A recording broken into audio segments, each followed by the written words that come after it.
Moi, c'est Foura Sassou Madi. Je suis d'abord à la base un infirmier diplômé d'État.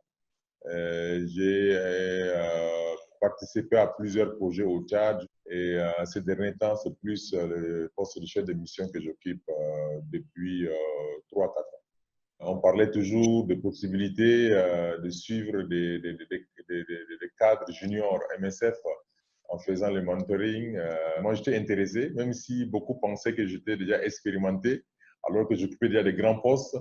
Mais je me suis dit que non, c'est quand même important de prendre quelqu'un comme son miroir. Au final, on m'a compris et je tombe sur un mentor qui est aussi une connaissance et quelqu'un en qui j'avais beaucoup de respect, qui était pour moi déjà un chef de mission en 2007 au Tchad, que je connaissais bien. C'est vrai que dans MSF, quelquefois, bon, on fait du bon travail. Tant qu'on n'a pas de reproches, tant qu'on n'a pas vraiment un retour négatif sur le travail que tu fais, tu présumes que c'est bien fait. Mais le fait de présumer aussi ne te rassure pas. C'est plutôt avoir un mentor qui te donne un peu une évaluation euh, dans la longueur et aussi en étant record sur qu'est-ce que tu fais, est-ce que tu es sur le bon chemin, est-ce que tu n'es pas sur le bon chemin, est-ce qu'il y a une autre façon de voir les choses, est-ce qu'il y a beaucoup de questionnements, et c'est comme ça qu'on arrive à faire un bon travail. Et à chaque fois que je posais des questions sur un aspect des choses particuliers, et il faisait allusion à son expérience quand il était chef de mission, par exemple au Népal, ou bien par exemple voilà, donc ça me faisait revivre ce que moi, je n'ai pas vécu. Et du coup, ça me donnait plus d'outils pour prendre de bonnes approches.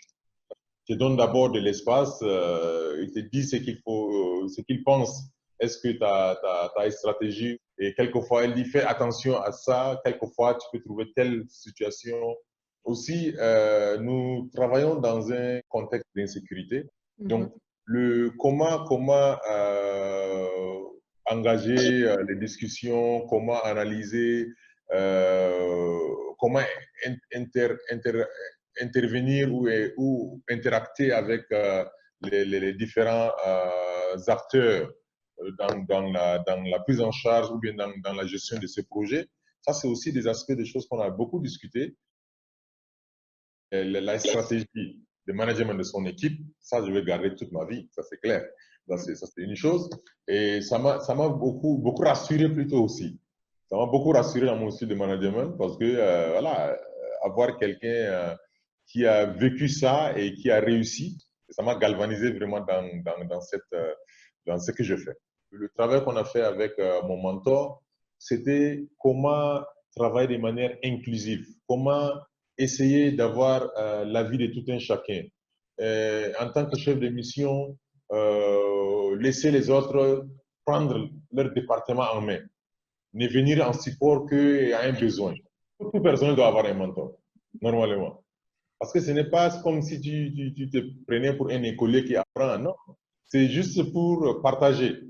Et donc, pour partager et pour avoir plus des idées afin de faire un choix et mettre une stratégie qui soit équitable ou bien qui soit acceptable par tous.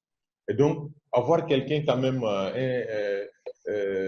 en face de toi, quelqu'un avec qui tu peux partager le bon et le mauvais sans crainte des préjugés, sans crainte de tout ça, moi je pense que ça, tout le monde doit d'abord l'avoir.